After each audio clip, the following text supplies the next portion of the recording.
Good morning, all. Good morning, everybody.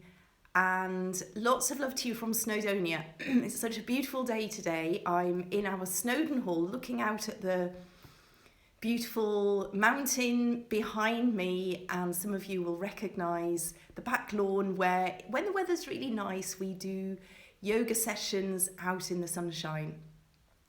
And a few of our team are setting up for a beautiful meditation out there. And in the meantime, I want to talk to you today about fear. I want to talk to you about fear and how we can overcome fear. Because I was sitting outside this morning doing my morning meditation and I could smell a sweet scent in the air. You know, it's a beautiful spring. We are having such a gorgeous spring, mostly high pressure across the UK. Very unusual for us. We've had weeks and weeks of mostly sunny weather. And so the gardens are all looking amazing and I could smell all these fragrances on the air. And it felt a bit like Italy. Those of you who might have smelt the jasmine and the really fragrant air in Italy, it's just like May in Italy is just divine, isn't it? All the jasmine blossoms. So I was sitting here in Snowdonia just smelling this fragrant air as I was meditating and doing my mantras this morning. And I just thought, what a beautiful experience. And we've just started teaching our spirituality of yoga course. Some of you have joined us on that course. So it's a 3-week course to develop your spiritual practice and go into the depth behind the yoga and meditation that we do. And so we've started teaching it. We had a big day of teaching yesterday and we've got groups and things coming up. And so I was just sitting there trying to be aware of nature, because that's one of the practices that we've been working on yesterday, was really getting a deeper level of awareness of nature and Mother Earth. And I was smelling these beautiful fragrances and I realised that for the first time in my 49 3/4 years that I did not associate that smell with fear. So it was honeysuckle. I could smell the honeysuckle. There's a beautiful honeysuckle bush near our back lawn, our yoga lawn. And it smelt beautiful to me. Now I'll explain why. When I was nearly 5, my family moved from High Wycombe, where my dad worked at the BBC and my mum was a librarian. And we moved from High Wycombe. So those of you who may not know, it's a town between London and Oxford in England. So we moved to the country, we moved to Pembrokeshire, and we started an organic small holding with cows and beautiful gardens and orchards, and eked a very simple life on the small holding. And I loved being there compared to being in the town. I was in my element on the farm, playing in the fields, and there were calves and there were puppies and so many things for a 4 or 5-year-old to really, really enjoy. And then I had to go to school, and it was June, and the honeysuckle was in flower. So to this day, well, as of before today, whenever I smelt honeysuckle, it would remind me of the fear of going to school as a 4-year-old or a 5-year-old.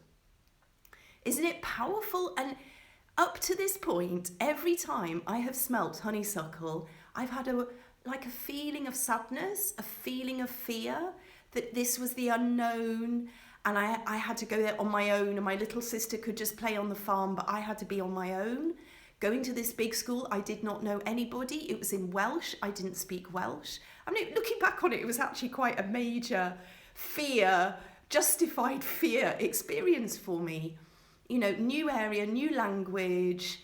What a big experience. And so I would walk along our driveway. We had a country lane to walk to where we got the car to go to school.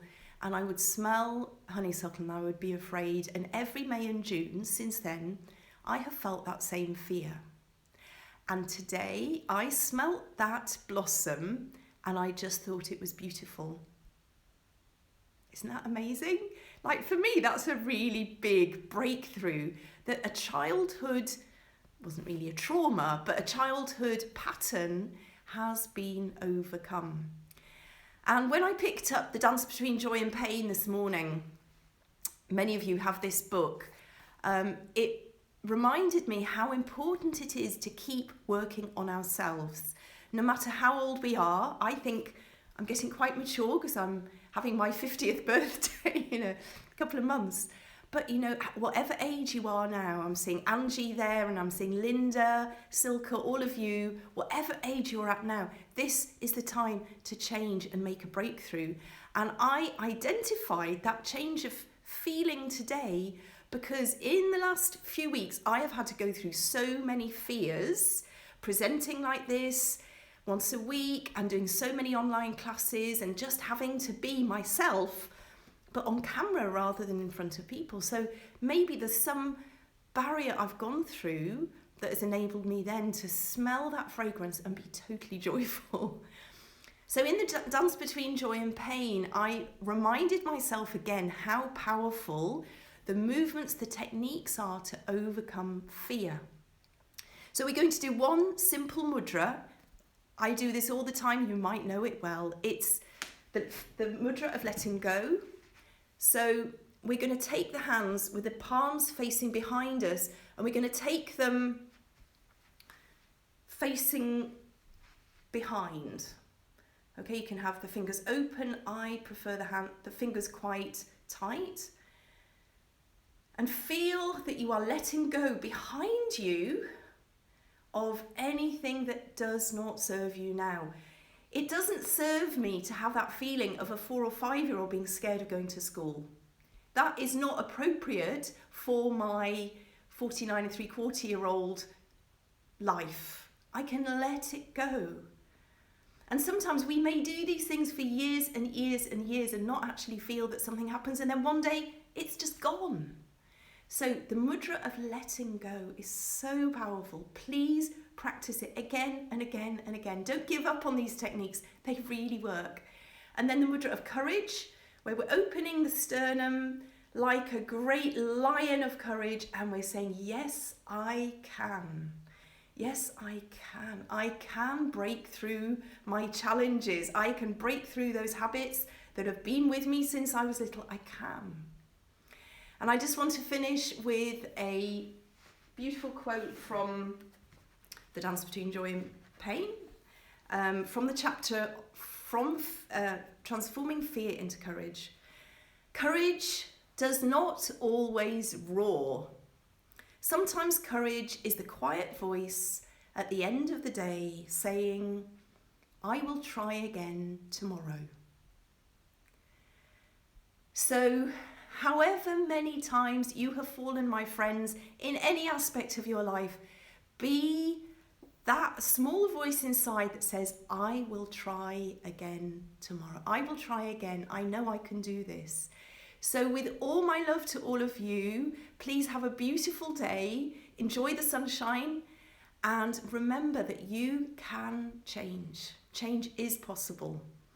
Lots of love to you all. Bye-bye for now.